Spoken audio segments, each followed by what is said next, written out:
లిపి ఎపిక్ అనేటువంటి ఒక యాప్ను తయారు చేసి యువతికి ముఖ్యంగా దీన్ని నేర్పడం కోసం అధునాతన సాంకేతిక పరిజ్ఞానాన్ని ఉపయోగిస్తూ, ముఖ్యంగా ఏఐ అంటే ఆర్టిఫిషియల్ ఇంటెలిజెన్స్ను ఉపయోగించి చిన్న కథలుగా, ఉపదేశాలుగా, వీటన్నిటిగా బోధ చేస్తూనే దృశ్యం కనబడేటట్టు అద్భుతమైనటువంటి అంశాలని సమకూర్చారు.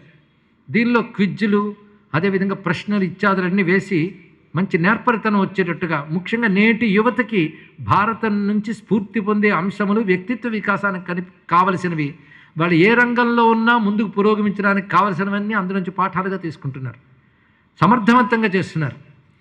ఈ మధ్య రామాయణాన్ని కూడా ఆ విధంగా 7 కాండలు కూడా తీసుకుని చేస్తున్నారన్న వార్త మళ్ళీ ఆనందం కలిగించింది. మొత్తం లిపి ఎపిక్ అనడానికి మనకు ముఖ్యమైన 2 ఎపిక్స్, 2 మహేతిహాసాలని ఈ విధంగా చేస్తున్న వారిని అభినందించవలసినదే.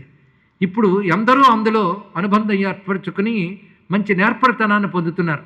దాన్ని నిర్వహిస్తున్న పెద్దలు ఈరోజు ఇక్కడికి విచ్చేశారు. ప్రధానంగా చాగంటి ప్రసాద్ గారు, హైదరాబాద్కు చెందిన చాగంటి ప్రసాద్ గారు వచ్చారు. వారి శ్రీమతి గారు కూడా విచ్చేశారు. అలాగే ముఖ్యంగా దీన్ని సీఈఓగా వ్యవహరిస్తున్న వారు అమెరికాలో ఉన్న విద్యాసాగర్ అనేవారు. అనేక మంది సాంకేతిక పరిజ్ఞానం కృషి చేస్తున్నారు. వీళ్ళు అంకిత భావంతో చేస్తున్నారు. అలాగే ధర్మం తర్వాత తరాలకు అందించాలని కృషి చేస్తున్నటువంటి యువ చైతన్యం అపర్ణ కూడా వచ్చారు. వాళ్ళని ఒక్కసారి ఈ మహాభారతం జరుగుతున్న సందర్భంలో ఋషిపీఠం వారిని అభినందించాలని వేదికపైకి ఆహ్వానిస్తాం.